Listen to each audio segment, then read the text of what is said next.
Hello guys, আসসালামু আলাইকুম। আমরা এসেছি এখন পদ্মার পাড়ে। দেখতে পাচ্ছেন ট্রলার কিভাবে যাচ্ছে। এখন হচ্ছে ইলিশের অবরোধ চলছে। ইলিশ মাছ ধরা নিষেধ সরকারিভাবে, কারণ মা ইলিশ ডিম দেবে 25 তারিখ পর্যন্ত অক্টোবরের। তারপরেও জেলেরা থেমে নেই, কারণ তারা চেষ্টা করে যাচ্ছে মারার জন্য। এদিকে আমরা দেখতে পাচ্ছি ওই যে অনেক দূরে পুলিশ ভাইয়েরাও ট্রলার নিয়ে পাহারায় আছে, কিন্তু দিনমজুর খেটে খাওয়া জেলেরা কি করবে? তাদের ফ্যামিলি চালানোর জন্য তারা চেষ্টা করে যাচ্ছে, তবে কেউ কেউ সফল হচ্ছে, কেউ কেউ হচ্ছে না। আবার সবথেকে মারাত্মক ঘটনা এটাই, আজকে এই শরীয়তপুরের জাজিরা উপজেলার এইখানে পদ্মা নদীতে পুলিশে একটি ট্রলারে মাছ শিকার করতে গেছিল।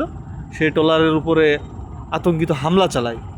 একজনের হাতে পায়ে প্রায় এয়ার গান দিয়ে প্রায় 5-6টা গুলি লাগে। সে এখন ঢাকায় আছে, ট্রিটমেন্ট নিচ্ছে। তাকে পাঠানো হয়েছে। তার অবস্থা আশঙ্কাজনক। দেখা যাক কি হয়। দেখতে পাচ্ছেন সিরিয়ালে আসছে আরও 2টা ট্রলার।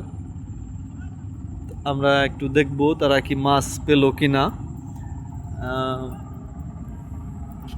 অবশ্য সঠিকভাবে তারা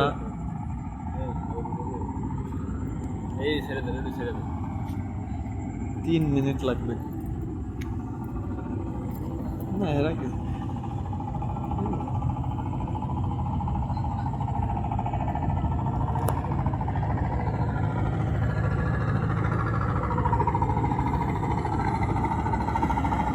দেখতে পাচ্ছেন ট্রলার চলে গেল মাছ নিয়ে বিভিন্ন জায়গা, এবং পানি কিভাবে দোল খাচ্ছে,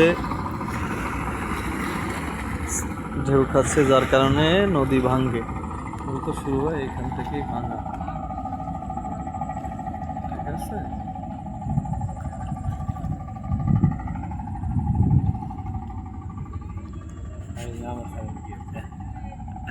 আমরা দর্শক সাইডে দেখতেছি কিভাবে জাল সংরক্ষণ করে ট্রলারের উপর রাখা হয়েছে। এটি অবশ্য ডিজেল সহ চলে, ডিজেল ট্যাঙ্কি ফুল করে, এবং দেখতে পাচ্ছেন 2টি টপ ওখানে রাখা হয়েছে। 2টিতে ভরপুর ছিল, তো এখন আপাতত একটু কম। ঠিক আছে, প্রত্যেকটার উপরে ট্রলার আছে, ইয়ে আছে, জাল আছে।